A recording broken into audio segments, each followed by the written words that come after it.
To comply with their duty of care under PUA, employers have to ensure equipment is safe to use. The HSE guidance notes L117 advise forklifts should have regular routine safety inspections, and the best practice advice is to work through a set checklist and document the outcome. Today we're going to walk you through an electric forklift inspection, step by step using this checklist. Forklift trucks need to be inspected before use to ensure the safety of yourself and your team. These are often called daily checks, but remember, if the truck is being used in a shift rota, they also should be inspected pre-shift. Of course, while the purpose of these checks is to check the truck is safe to drive, they're obviously also useful for getting a heads up on any wear and tear or maintenance issues. And the earlier you catch them, the less potential downtime and expense in getting your forklift back up and running. Electric trucks will usually be plugged into charge after use. Check that the vehicle is not on charge. Turn off the switch and unplug. Disconnect the leads from the charger to the forklift and put safely aside. The next check is the battery electrolyte. Now, if these levels are too low, the plates in the battery cells are exposed, and this can cause damage and overheating. The battery is usually under the seat, so lift it up to check the level isn't below the indicator, and if it does need a top up, make sure you protect your eyes. Check the condition of the battery. Here, you're looking to make sure there's no damaged cables or any residue that suggests that the battery is breaking down.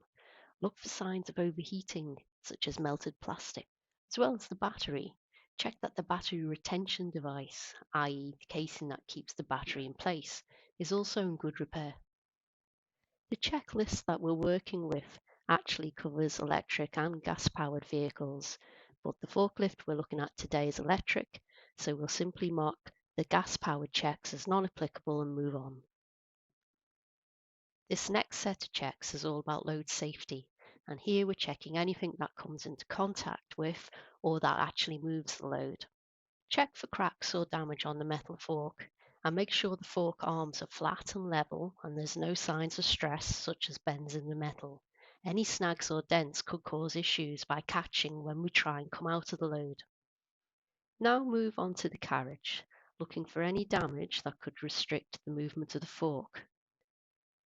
Next, the fork adjustment pins and positioning locks. You check these very simply by unlocking the pins and moving the fork slightly out of position. Then when you move the forks back, the pin should pop back into its slot, so you know the fork is held firmly in place.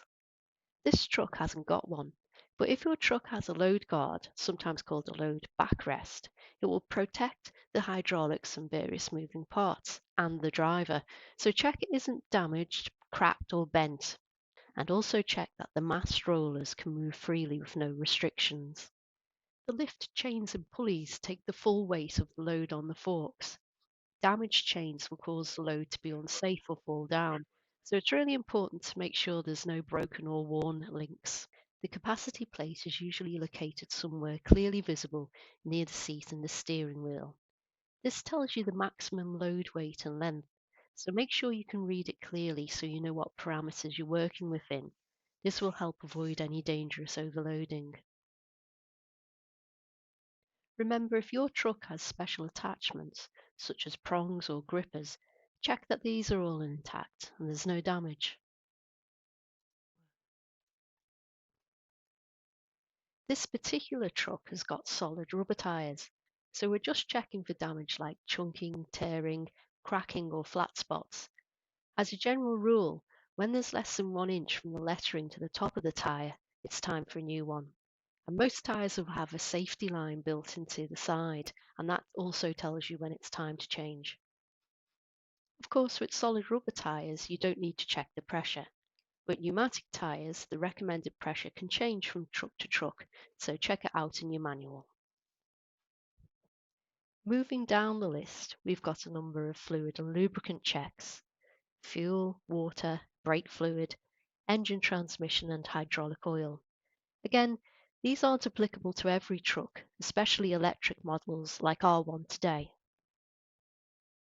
This truck hasn't got any lights, but it does have a flashing beacon. In either case, turn them on and off to check they work.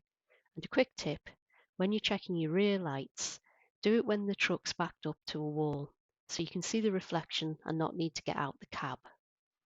Whilst you're at it, remember to check the horn and your reverse bumper. This should activate as soon as you put the truck into reverse.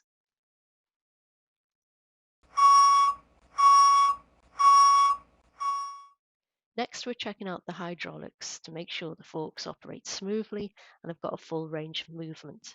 You'll need to extend the mass to its highest position.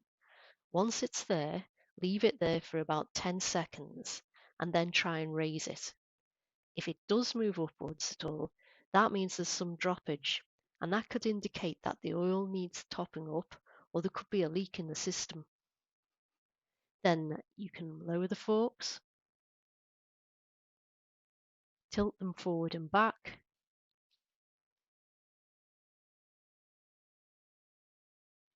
and move them left to right.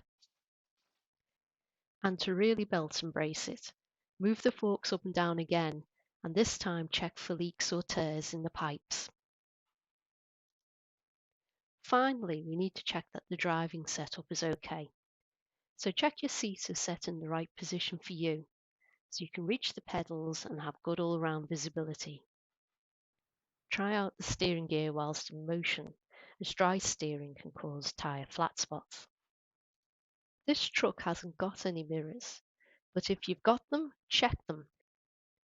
Check the service brakes by slowly moving forwards and backwards and stopping.